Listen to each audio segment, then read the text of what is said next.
bienvenidos a un nuevo teórico de la materia Antropología Biológica 1. Hoy vamos a tratar una temática que es una de las últimas temáticas, nos queda todavía envejecimiento, y tiene como propósito llevarlos a entender aquellos aspectos de la ontogenia humana que se proyectan en las poblaciones en sucesivas generaciones. Eh, por esta razón, esta temática está emparentada con algunos aspectos de la demografía, la epidemiología y la economía.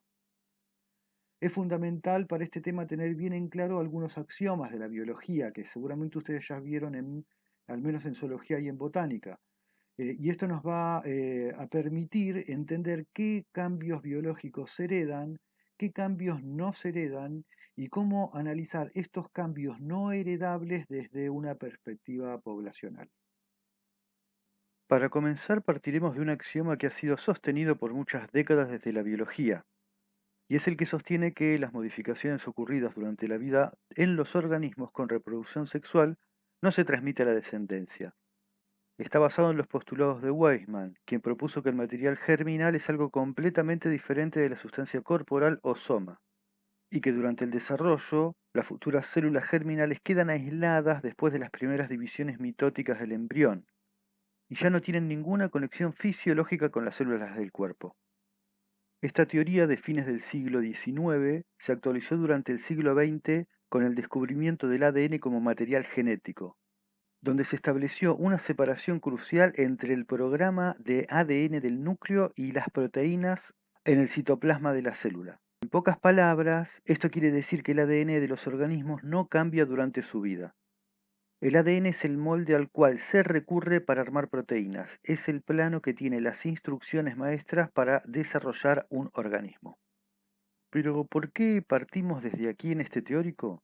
Porque debemos diferenciar claramente qué cambios son debido a factores ambientales que afectan al individuo pero no a su descendencia y qué cambios son realmente evolutivos. Los cambios evolutivos llevan muchísimas generaciones. Si observamos cambios en muy pocas generaciones, lo más probable es que estos cambios sean el resultado de algún factor ambiental sostenido durante ese periodo y que está afectando a los individuos sin modificaciones en la estructura genética de la población. Una vez que el factor deja de actuar, sus consecuencias desaparecen. Es aquí donde empezamos a tratar de entender el concepto de tendencia secular. El término secular viene de siglo, es decir, 100 años, y por esto la tendencia secular se entiende como cambios a lo largo de un tiempo prolongado. Sin embargo, no es necesario que hayan pasado 100 años o un siglo para hablar de tendencia secular. La historia del estudio de lo que hoy denominamos como tendencia secular tiene más de un siglo, aunque el término en sí apareció relativamente hace poco, en la década de 1970 a 1980. Es difícil decir con certeza quién acuñó este término o quién fue el primero en usarlo. Incluso una autoridad mundialmente reconocida en la usología como Tanner encuentra difícil responder esta pregunta. Probablemente la antropología biológica le debe este término a la sociología y a la economía, donde el término secular, en el sentido de prolongado o a largo plazo, es ampliamente utilizado. Bogin ha definido la tendencia secular como el proceso que resulta en un cambio en el tamaño o forma promedio de los individuos en una población de una generación a la siguiente. Este concepto original se ha ampliado más allá del tamaño corporal para incluir otros procesos que se dan durante la ontogenia, como los rasgos madurativos, por ejemplo. Definiremos entonces la tendencia secular como aquellas modificaciones que se producen en poblaciones de seres vivos en todo el planeta, posibles de detectar a lo largo de generaciones y que involucran variables de crecimiento, maduración o incluso de incidencia o prevalencia de morbimortalidad, patologías, entre otras. Estos cambios sobre las variables medidas pueden ser positivos o negativos. Se considera positivo cuando la variable aumenta con el tiempo transcurrido y negativo cuando el valor de la variable disminuye. Téngase en cuenta que la calificación de positivo o negativo no es valorativa, es decir, no se refiere a si es perjudicial o no, sino simplemente al cambio de magnitud de la variable. Otros aspectos de importancia es el tiempo transcurrido entre los cambios.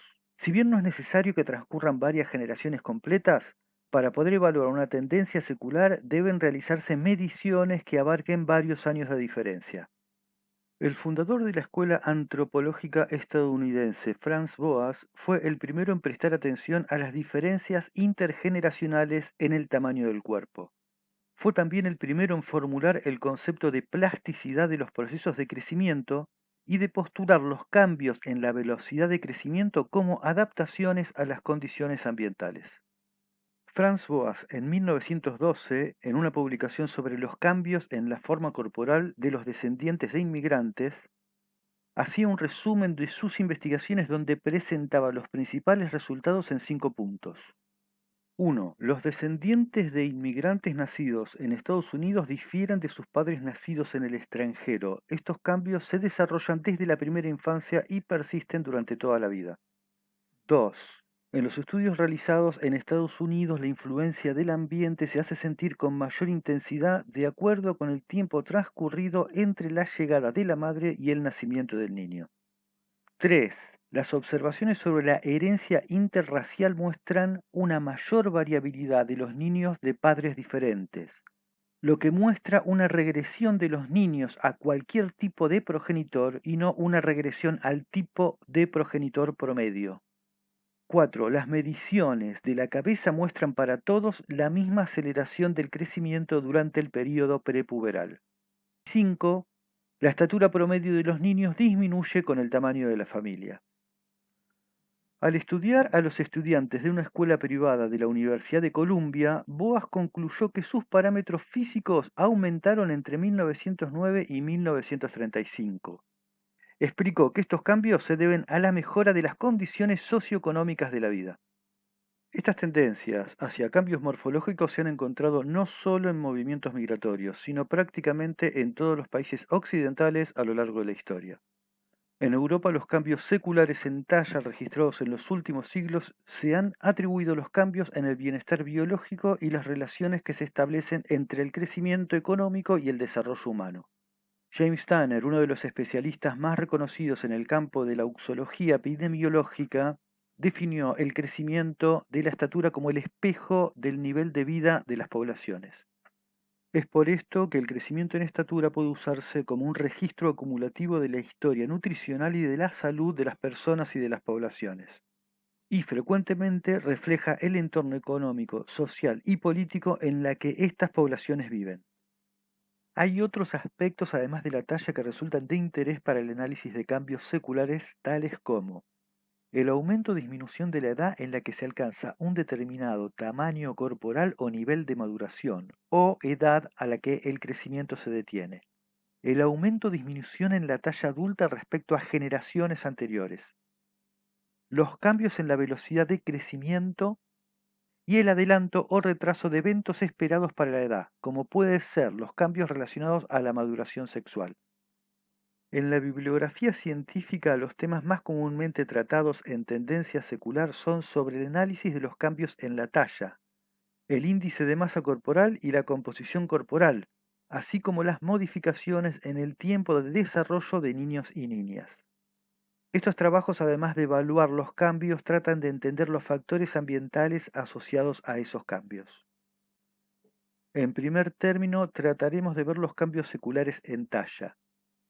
Vamos a dar en primer lugar un ejemplo para entender cómo se puede realizar una comparación de tendencia secular. Es importante tener en cuenta que cuando se trata de niños en crecimiento deben ser medidos individuos de la misma edad, ya que la talla y el peso cambian durante el crecimiento. En este caso hipotético se comparan las tallas promedio de niños de 13 años de una misma localidad en diferentes décadas del siglo XX. La variable que se evalúa es la talla, que se incrementa a lo largo de las evaluaciones, por lo que se trata de una tendencia secular positiva en talla. Una vez aclarado esto, veamos cómo se inician los estudios en talla. En las décadas de 1960 y 1970 se hizo evidente que el tamaño del cuerpo en niños y adultos se hizo más grande, especialmente en comparación con tiempos de guerra, periodos de crisis sociales y crisis políticas. Estas son gráficas extraídas del libro de James Tanner titulado El crecimiento físico desde la concepción hasta la madurez. Si prestan atención verán que las líneas están uniendo promedios de una misma edad a lo largo del tiempo.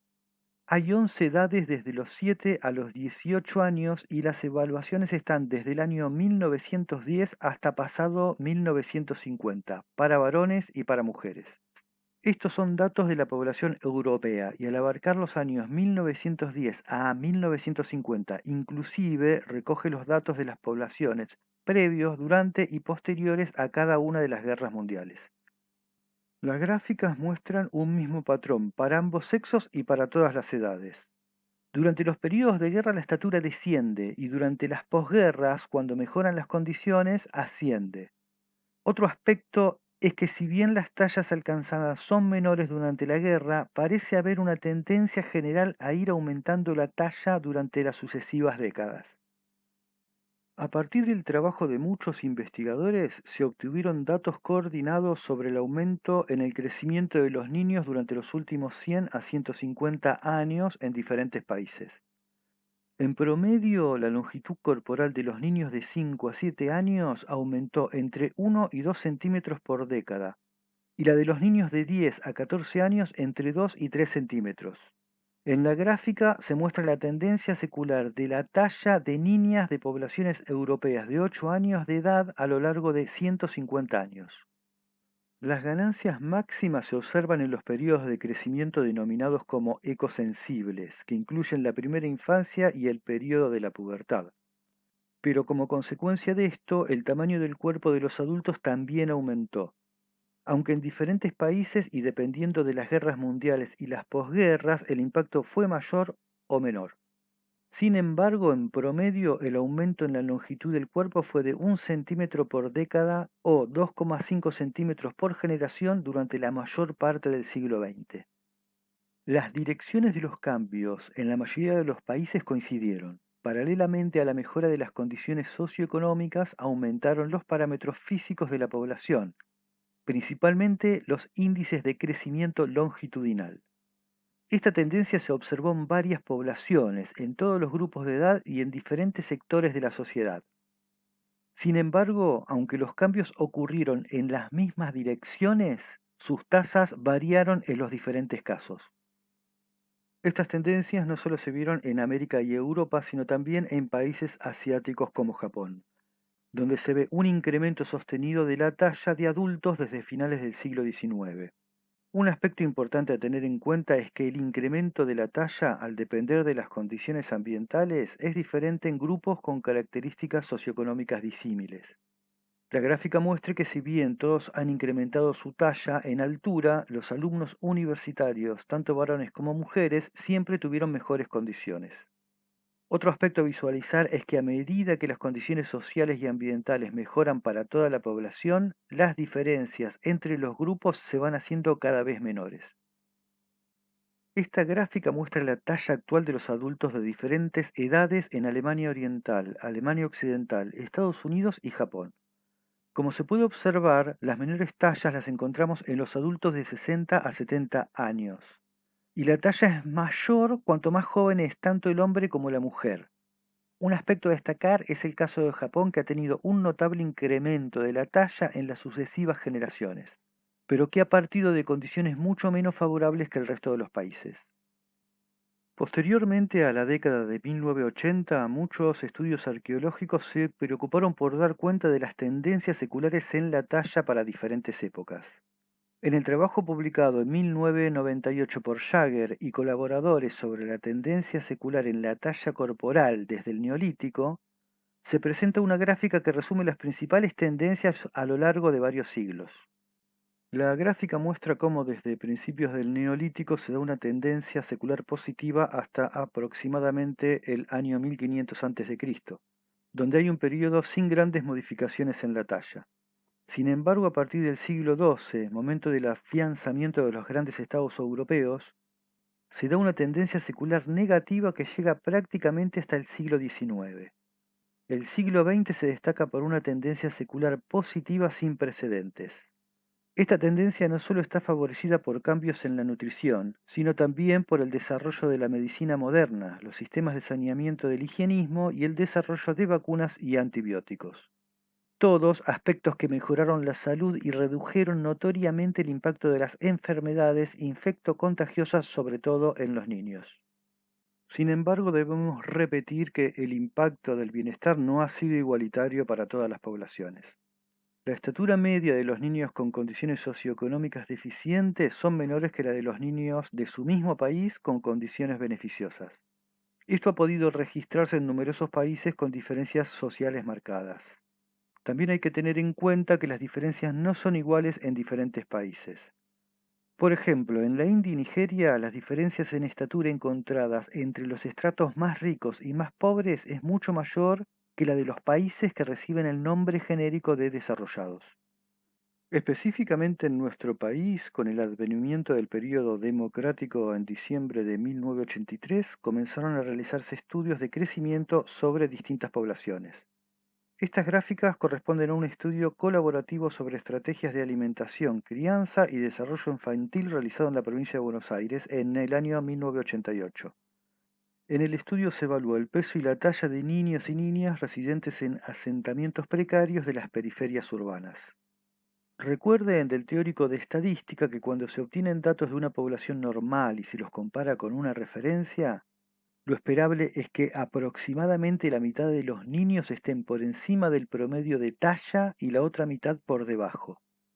Sin embargo, la gráfica percentilar para talla en estas poblaciones estudiadas muestra que si bien muy pocos están por debajo del percentilo 3, todos se encuentran por debajo del promedio para la talla. Hemos dicho que hay varios aspectos del crecimiento que presentan tendencia secular. Uno de ellos es el del peso al nacimiento, que es un indicador del bienestar fetal a lo largo del embarazo. Recordemos que un niño con bajo peso para su edad gestacional es un niño con retardo prenatal de crecimiento. Existen muchos estudios que muestran cambios en los pesos al nacimiento en diferentes poblaciones. Quizás uno de los más ilustrativos y dramáticos es el estudio publicado en 1947 sobre los niños nacidos durante el asedio de Leningrado en 1942. El asedio de Leningrado duró por completo desde agosto de 1941 hasta enero de 1943. Las penurias extremas sufridas por la gente de Leningrado durante el asedio afectaron la salud de las mujeres, el curso de sus embarazos y el parto, y la condición de sus hijos recién nacidos. El material presentado aquí se basa en los registros del Departamento de Recién Nacidos del Instituto Pediátrico Estatal de Leningrado, de niños nacidos durante el asedio en 1942, que siguió registrando casos y atendiendo a pesar de las dramáticas condiciones alimentarias y los bombardeos permanentes. En conclusión, los resultados del trabajo muestran el efecto del hambre sobre las madres y los hijos gestantes. Si el hambre durante el embarazo no excede ciertos límites, no afecta notablemente el desarrollo del feto, que es capaz de extraer del cuerpo de la madre lo que sea necesario para el desarrollo normal. La madre logra amortiguar las deficiencias nutricionales a expensas de sus propias reservas. Sin embargo, si el hambre ha llegado a una etapa severa, afecta invariablemente el desarrollo del feto con muertes al nacimiento, un gran porcentaje de niños prematuros, una fuerte disminución en el peso medio al nacer y un gran número de niños nacidos con baja vitalidad. La capacidad de amamantar se mantiene incluso en grados severos de hambre, pero se produce menos leche y el periodo de lactancia es considerablemente más corto. El caso de Leningrado puede resultar un caso extremo, pero da cuenta de una problemática que, si bien en una medida no tan dramática, se da en muchas poblaciones humanas. En la Argentina, por ejemplo, en la década de 1990 se dio una crisis económica de alcances sociales y económicos que afectaron severamente a poblaciones vulnerables de todo tipo. El impacto fue mucho más fuerte sobre niños y adultos mayores. Un estudio realizado por Grandi y Di Pierri, donde se evalúan todos los nacimientos vivos mayores de 500 gramos ocurridos en Argentina entre 1992 y 2002, ha demostrado que durante ese periodo hubo una tendencia secular negativa del peso al nacimiento en todo el país. Los autores asociaron esta tendencia con los cambios socioeconómicos sucedidos durante el periodo. Otro aspecto derivado del estudio es que durante el periodo 2000-2002 se registró un notable incremento de la prematurez, coincidente con el advenimiento de un conflicto social sin precedentes y todavía recordado. Los autores han sugerido que este aumento de prematurez probablemente se relacione con cambios en la viabilidad fetal y con el estrés psicosocial materno, similar al padecido por las poblaciones en épocas de guerra y hambruna. Hasta la década de 1970 el mundo mostró grandes signos de mejoras de bienestar en prácticamente todos los países del mundo. Esta situación, como vimos, fue acompañada de un incremento secular de la talla sostenido durante prácticamente un siglo. Sin embargo, en las últimas décadas, cuando en muchos países la población parecería acercarse a un máximo posible de incremento en la talla, se ha evidenciado un incremento acelerado del sobrepeso y la obesidad. Esta tendencia al incremento en el índice de masa corporal constituye en la actualidad un problema de salud reconocido en todo el mundo. Este proceso de incremento de la población con sobrepeso se encuentra asociado a un proceso denominado transición nutricional. Durante la historia de la humanidad se han dado algunos cambios en los patrones generales de uso de alimentos y de actividad física. Si bien durante milenios se trató de un cambio lento, en el último siglo ha mostrado una notable aceleración producto del cambio mundial hacia una dieta alta en grasas y alimentos procesados y baja en fibra.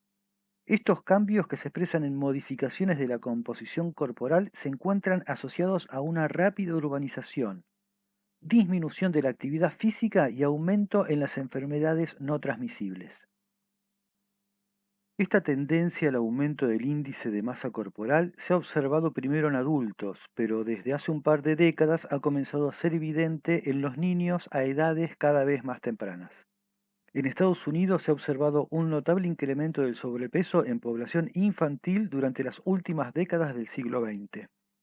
Las prevalencias de exceso de peso al principio de la década de 1970 rondaba el 7%, mientras que al inicio de este milenio se encontraban en torno al 30%. Este fenómeno se ha extendido prácticamente a todo el mundo. Actualmente en Argentina, las prevalencias de exceso de peso en niños de edad escolar puede llegar al 40% dependiendo de la región estudiada. Los datos provenientes de la Encuesta Nacional de Salud y Nutrición, también denominada HEINS, muestra que si bien el incremento del peso se ha evidenciado en diversas poblaciones, la distribución de prevalencias depende del sexo y las condiciones socioeconómicas. En este cuadro se puede observar las prevalencias de obesidad en jóvenes de 12 a 19 años en Estados Unidos con unos 20 años de diferencia, donde muestran un incremento para todos los grupos estudiados. Sin embargo, los más afectados son los varones mexicanos, americanos y las mujeres negras no hispanas. Muchos de estos cambios se encuentran asociados a cuestiones culturales como las prácticas y costumbres alimentarias y la actividad física, así como también la adquisición de nuevos hábitos alimentarios donde se incrementan en la dieta las grasas y los hidratos de carbono. En este otro ejemplo se muestra la situación de Chile, donde la desnutrición ha disminuido, mientras que la prevalencia de obesidad entre los niños que asisten al primer grado de la educación primaria aumentó de 6,5% en 1987 a 17% en el año 2000. Y en las niñas aumentó del 7,8% al 18,6% en el mismo periodo. Estas cifras son indicativas de un problema significativo que compromete no solo la salud actual, sino futura, principalmente por el aumento en el riesgo de morir prematuramente debido a una enfermedad cardíaca. Anteriormente vimos que existe una tendencia secular en talla, pero una pregunta válida es si esa tendencia secular es diferente en los distintos segmentos corporales. Takamura y colaboradores analizaron el cambio en las proporciones de los jóvenes japoneses a lo largo de 26 años y llegaron a la conclusión de que entre los años 1961 y 1986 los japoneses mostraron un crecimiento mayor a medida que transcurrió el tiempo. Pero este crecimiento no fue similar en todas las proporciones del cuerpo, sino que se manifestó en las extremidades, sobre todo en las extremidades inferiores que tuvieron la mayor ganancia, mientras que la longitud del tronco no mostró diferencias significativas. En las conclusiones se consideró que la mejora en la nutrición, Las condiciones ambientales y el estado socioeconómico han jugado un papel importante en los cambios observados en los miembros inferiores. Pero ¿cómo se explican estos cambios en las proporciones corporales? Los miembros inferiores son considerados con mayor ecosensibilidad, es decir, son más sensibles a las variaciones ambientales. Como hemos visto en teóricos anteriores, hasta la pubertad, los huesos largos de las extremidades crecen más rápidamente que el tronco. Esto se evidencia en un crecimiento alométrico característico de la especie humana. Si las piernas tienen la mayor tasa de crecimiento durante un periodo en particular, las deficiencias nutricionales afectarán esa velocidad en mayor medida que las otras. Lo contrario sucederá en condiciones mejoradas. Por ello es lógico que la influencia beneficiosa de los factores ambientales durante la infancia redunde en un alargamiento relativo de las piernas. De hecho, otras investigaciones ausológicas sobre evolución secular han obtenido resultados similares en todos los continentes. Una característica que debe tenerse en cuenta respecto de la tendencia secular es que las mujeres en general son menos afectadas que los varones en sus curvas de crecimiento ante circunstancias adversas, situación que recibe el nombre de ecoresistencia femenina. En la terminología de Tanner, las mujeres están mejor canalizadas. Esto quiere decir que las mujeres son más proclives a conservarse dentro del canal de crecimiento que los varones. Pero esto también significa que los varones que crecen en ambientes beneficiosos logran un mayor crecimiento en talla que las mujeres. Esta característica de canalización se evidencia como una pérdida de dimorfismo sexual en talla cuando existen situaciones adversas. Bogin sostiene que la tasa de maduración más rápida en las niñas se puede interpretar en términos de ecosensibilidad diferencial entre los sexos, o más bien como una de las causas de la menor ecosensibilidad femenina, de forma que las niñas cuyo crecimiento es menos prolongado que el de los niños tendrían menos tiempo para responder a determinados factores ambientales durante su crecimiento. Es esperable entonces que las poblaciones que tienen una tendencia secular negativa en talla también tengan pérdida de dimorfismo sexual. Y lo contrario es esperable para las poblaciones con tendencia secular positiva en talla, donde los hombres van a mostrar una mayor tendencia a ganar talla que las mujeres. Ahora nos preguntamos qué pasa cuando consideramos múltiples variables al mismo tiempo y las comparamos en diferentes generaciones. En el año 2014, con nuestro equipo de investigación, publicamos un trabajo comparando múltiples variables, en dos momentos en una misma ciudad. El objetivo de este trabajo fue el de analizar los cambios seculares en el tamaño corporal y la composición corporal en dos cohortes de niños de la ciudad de La Plata con una diferencia de 35 años. Para esto se compararon dos cohortes de niños de 4 a 12 años de edad y de ambos sexos. La cohorte 1 se midió entre los años 1969 y 1970 e incluyó un total de 1.772 niños. La Corte 2 se midió en el periodo 2004-2005 e incluyó a 1.059 niños. Ambas cohortes se relevaron en el mismo espacio geográfico muestral, que es el casco urbano de la ciudad de La Plata, capital de la provincia de Buenos Aires. Se utilizaron el mismo esquema de relevamiento y las mismas técnicas de relevamiento de variables antropométricas. Las variables relevadas fueron el peso corporal, la talla, la circunferencia superior del brazo, pliegues cutáneos tricipital y subescapular, y se calcularon el índice de masa corporal y las áreas braquiales de músculo y grasa. Los resultados mostraron diferencias significativas y positivas entre las cohortes 1 y 2 en peso corporal, circunferencia del brazo superior, pliegues cutáneos tricipital y subescapular y área grasa. En contraste, la talla no fue significativamente diferente y el área muscular fue significativamente diferente pero con valores negativos. Esto significa que la cohorte de niños del período 2004-2005 no mostró incremento secular en talla, pero sí una tendencia secular positiva con aumento del peso y de la grasa corporales. Por otro lado, estos niños mostraron una reducción de la masa magra muscular respecto de los niños de la cohorte 1969-1970.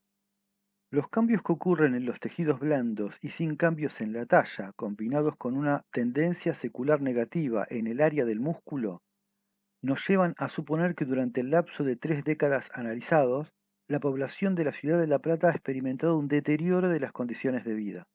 Cuando se comparan los datos sociales en ambas cohortes, se evidencia que en el periodo de la cohorte 2 hubo un aumento del desempleo y un detrimento de la economía en general.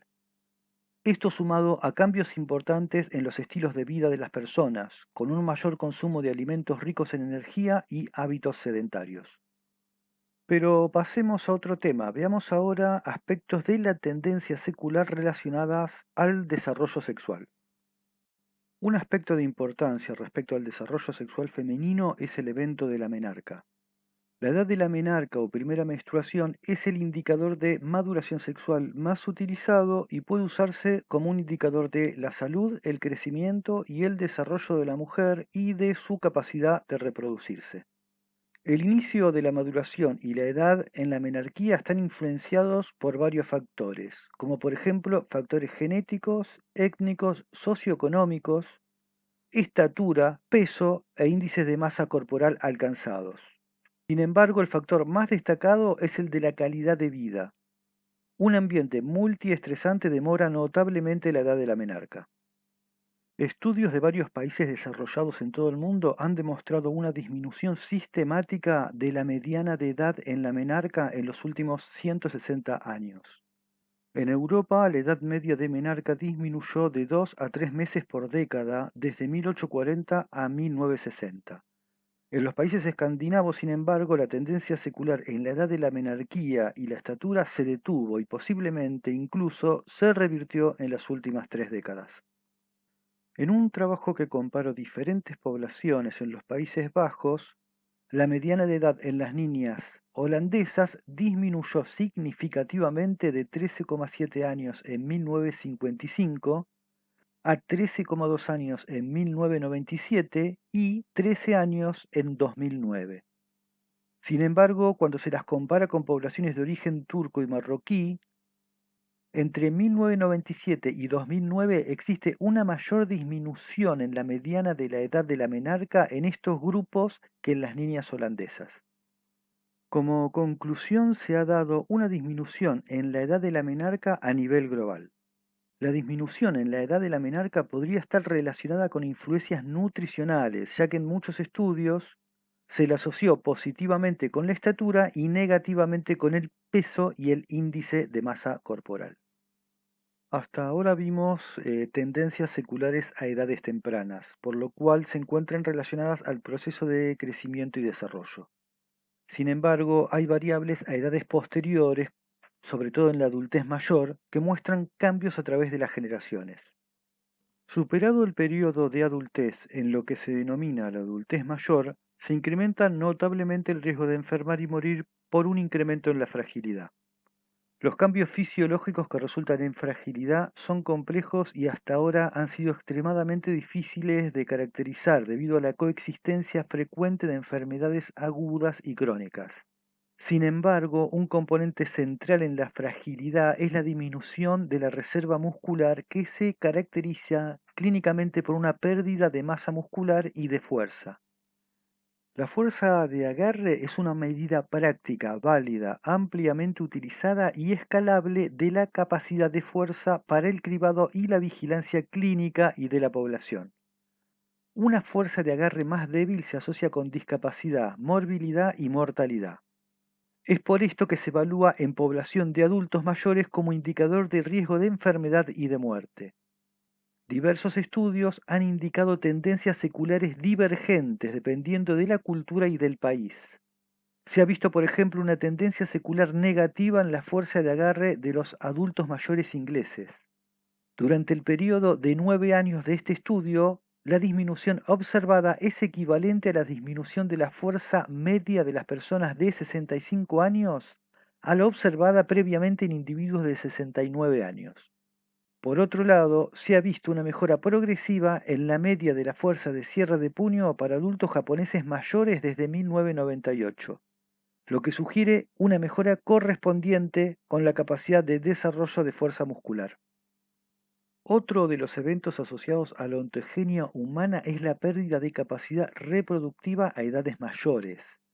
En las mujeres se trata de un proceso denominado menopausia. Un aspecto relativamente poco estudiado en términos de tendencia secular es la edad a la que ocurre la menopausia, un evento que sin embargo es de gran importancia en la medicina clínica, ya que se asocia a modificaciones del metabolismo de minerales y de lípidos. En un estudio poblacional publicado en 2003, se investigaron las tendencias temporales de la edad de la menopausia y las variables relacionadas con la edad en una población femenina sueca. Las observaciones abarcaron un período de 35 años, desde 1968 hasta el año 2002. Encontraron que la edad media de la menopausia natural mostró un aumento constante en las cohortes de nacimiento, alrededor de un año por década. Un aspecto curioso y no muy discutido en la bibliografía es que en este estudio las mujeres con menarca temprana habían tenido también una edad más temprana en la menopausia. Esto independientemente del efecto de cohorte. Los mismos autores expresan que la observación de una asociación positiva entre la menarca y la edad de la menopausia, hasta donde se sabe, no se ha descrito previamente. En otra investigación se utilizaron los datos de la encuesta de nutrición y salud de Taiwán para explorar las tendencias seculares y los factores asociados con la edad en la menopausia natural en mujeres taiwanesas. El estudio muestra que para mujeres nacidas desde 1919 a 1959 hay una tendencia secular positiva en la mediana de edad de la menopausia. Esto implica que la edad de la mediana se ha corrido hacia una edad mayor. Estos hallazgos pueden explicarse de alguna manera por las circunstancias sociales y económicas que experimentan las mujeres en la vida temprana. Las mejoras en el nivel educativo alcanzado y las condiciones socioeconómicas se han asociado a una prolongación del periodo de fertilidad. Muchos otros estudios muestran que la edad promedio o la mediana de edad de menopausia se ha adelantado en muchos países del mundo. Sin embargo, no hay evidencia de adelantamiento de la edad máxima, la cual se estima en 55 años. Esto implica que las condiciones de vida ventajosas acercan la edad promedio de la menopausia a la edad máxima, la cual parece permanecer sin cambios en torno a los 55 años. Por lo que se sabe, la edad máxima de la menopausia parece estar asociada a la edad máxima de vida, que hasta la fecha parece ser inamovible. Pero este es un tema en el cual profundizaremos cuando veamos los procesos de envejecimiento. Para ir cerrando este teórico, destacaremos los rasgos más importantes de la tendencia secular. La tendencia secular por incremento de la talla parece ir deteniéndose en diversas poblaciones, aunque continúa en otras. Solo en periodos de crisis se han observado reversiones en algunas poblaciones. El índice de masa corporal muestra una tendencia secular positiva a nivel global, con consecuencias sobre la salud en general. La edad media de la menarca se adelanta cuando mejoran las condiciones de vida. Como hemos visto en el ejemplo de la ciudad de La Plata, junto con los cambios seculares en el índice de masa corporal, también ocurren cambios en la composición corporal. Además, la tendencia secular en composición corporal muestra que las proporciones de tejido muscular y adiposo pueden cambiar en un periodo de tiempo relativamente corto. Respecto de la fuerza muscular y la fragilidad en adultos mayores, existen tendencias positivas y negativas en diferentes países. La edad media de la menopausia es más tardía cuando mejoran las condiciones de vida, aunque no hay evidencia de que se modifique la edad máxima de su ocurrencia. Complejizando un poco la definición, diremos que la tendencia secular es un proceso que resulta de un cambio en el tamaño, la forma o los tiempos madurativos u eventos biológicos promedio de la ontogenia de los individuos de una población de una generación a la siguiente. Sin embargo, existen otros cambios poblacionales que se han dado a lo largo del tiempo y que resultan de tanto interés biológico como los promedios del peso y de la talla.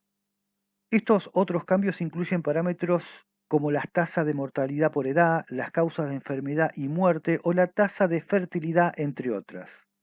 Los cambios en la estructura de la población se consideran dentro del proceso de transición demográfica y los cambios en las causas de enfermedad y las tasas de mortalidad dentro de otro proceso denominado transición epidemiológica. Por supuesto que una depende de la otra, ya que si cambian las tasas de mortalidad en diferentes edades, también cambia la estructura demográfica de la población.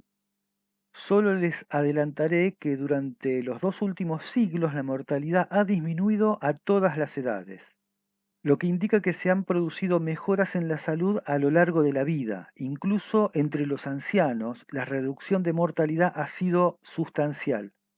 Pero este tema, el de los cambios debido a la transición demográfica, será tratado con más profundidad en el teórico de envejecimiento. Bueno, aquí les dejo la bibliografía. Los trabajos de lectura principal se encuentran disponibles en aulas web y para los textos alternativos, para quien quiera ampliar el contenido, dejo las referencias. Como siempre, les agradecemos mucho por su atención y por la paciencia. Muchas gracias. Okay.